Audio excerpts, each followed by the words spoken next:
श्री महाभारत कथा। श्री महाभारत कथा। महाभारत कथा।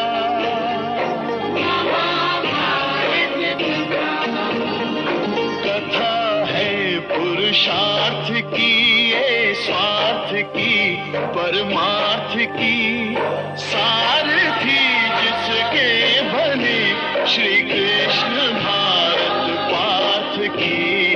शब्द दिग्घोषित हुआ जब सत्य सार्थक सर्वथा।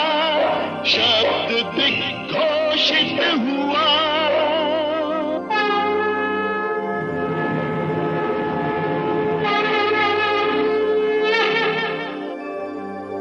यदा यदा हि धर्मस्य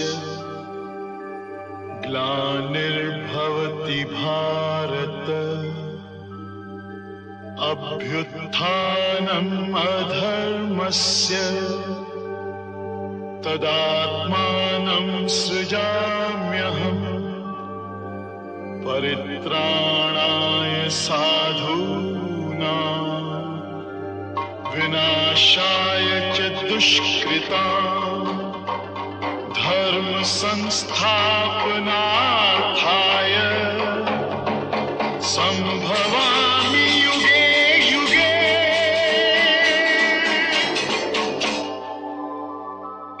One day she had to wait upon the wrathful ascetic of rigid vows, Durvasa by name, acquainted with truth, and fully conversant with the mysteries of religion. And Pritha, with all possible care, gratified the wrathful rishi with soul under complete control. The Holy One, gratified with the attentions bestowed on him by the maiden, told her, "I am satisfied, O fortunate one, with thee. By this mantra that I am about to give thee, thou shalt be able to summon to thy side whatever celestials thou likest, and by their grace shalt thou also obtain children." Amen.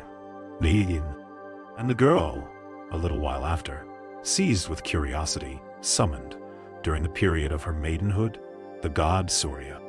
And the Lord of Light thereupon made her conceive and begot on her a son, who became the first of all wielders of weapons.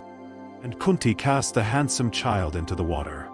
But the child thus thrown into the water was taken up by the excellent husband of Radha, and given by him to his wife to be adopted by her as their son. And every part of his body was symmetrical and well adorned. And Kunti cast the handsome child into the water. But the child thus thrown into the water was taken up by the excellent husband of Radha, and given by him to his wife to be adopted by her as their son.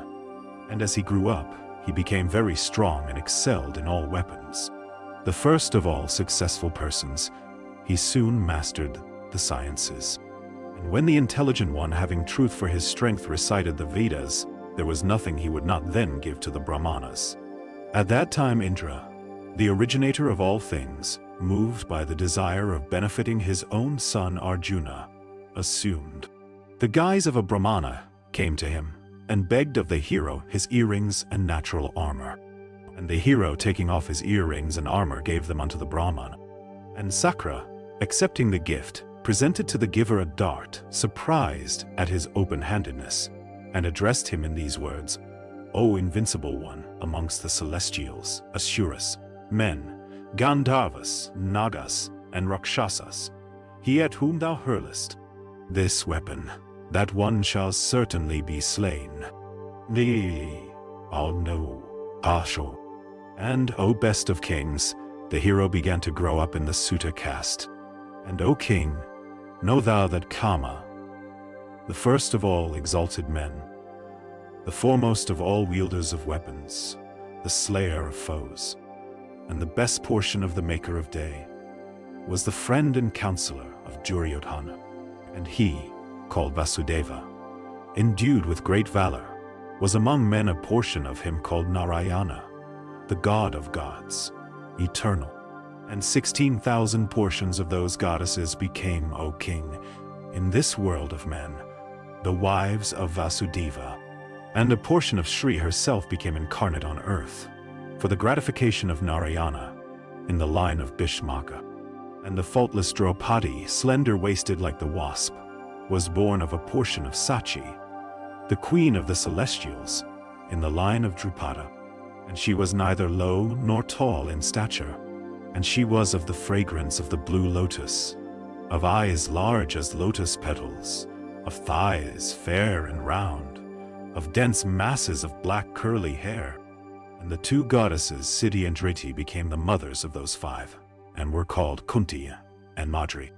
And she who was Mati became the daughter, Gandhari, of Suvala.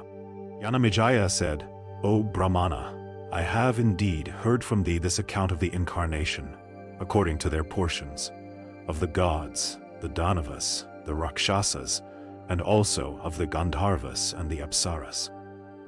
I, however, again desire to hear of the dynasty of the Kurus from the very beginning. Therefore, O Brahmana, speak of this in the presence of all these regenerate rishis. Now, Bhaya, Pandol, Vaisampayana said, O exalted one of Bharata's race, the founder of the Paurava line was Dushmanta, gifted with great energy, and he was the protector of the earth bounded by the four seas. And that king had full sway over 4/4 of this world. Dight. Inda. Vaisampayana said, O exalted one of Bharata's race, the founder of the Paurava line was Dushmanta, gifted with great energy, and he was the protector of the earth, bounded by the four seas. And that king had full sway over 4/4 of this world. D. Nay. No. Ea Waya. God. And he was the lord also of various regions in the midst of the sea. And that great oppressor of all foes had sway over the countries, even of the Mekshas. And during his rule there were no men of mixed castes, no tillers of the soil, for the land of itself yielded produce, no workers of mines, for the surface of the earth yielded in abundance, and no sinful men. And Parjanya, Indra, poured showers at the proper time, and the produce of the fields was always pulpy and juicy, and the earth was full of all kinds of wealth and all kinds of animals. And the Brahmanas were always engaged in their duties, and they were always truthful. And the youthful monarch was endued with wonderful prowess, and a physical frame hard as the thunderbolt, so that he could, taking up the mountain Mandara with its forests and bushes, support it on his arms. And the monarch was loved by all his subjects, and he ruled his contented people virtuously. Janamejaya said, I desire to hear from thee about the birth and life of the high-souled Bharata, and of the origin of Sakuntala. Me now. And he took with him hundreds of horses and elephants. And the force that accompanied the monarch was of 4 kinds: foot soldiers, car warriors, cavalry, and elephants, heroes armed with swords and darts and bearing in their hands maces and stout clubs. And ladies gifted with great beauty beheld from the terraces of goodly mansions that heroic monarch, the achiever of his own fame. And with the leonine roars of the warriors and the notes of conchs and sound of drums, with the rattle of the car wheels and shrieks of huge elephants, all mingling with the neighing of horses and the clash of weapons of the variously armed attendants in diverse dresses, there arose a deafening tumult while the king was on his march. And the ladies saw that he was like unto Sakra, the slayer of his enemies, capable of repulsing the elephants of foes, and they believed that he was the wielder of the thunderbolt himself. And the king then, ascending his chariot of winged speed, filled the whole earth and even the heavens with the rattle of his chariot wheels. And they at last refrained from going farther at the command of the king. And as he went, he saw around him a forest like unto Nandana itself, the celestial garden. And King Dushmanta, that tiger among men, assisted by his followers and the warriors in his train, agitated that forest, killing numerous animals. And Dushmanta, piercing them with his arrows, felled numerous tigers that were within shooting range.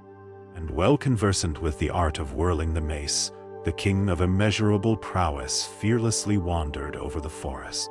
And the king roamed about, killing the denizens of the wilderness sometimes with his sword, and sometimes by fast descending blows of his mace and heavy club. And when the forest was so disturbed by the king possessed of wonderful energy, and by the warriors in his train delighting in warlike sports, the lions began to desert it in numbers, and herds of animals deprived of their leaders, from fear and anxiety began to utter loud cries as they fled in all directions. And many strong elephants, maddened with the wounds they received and alarmed beyond measure, fled with trunks raised on high. And many so fallen were eaten up by the hungry warriors, while others were eaten up after having been duly quartered and roasted in fires lit up by them. And that forest which had been full of animals was by the king with his bands of followers, and with sharp weapons, soon made bereft of lions and tigers, and other monarchs of the wilderness.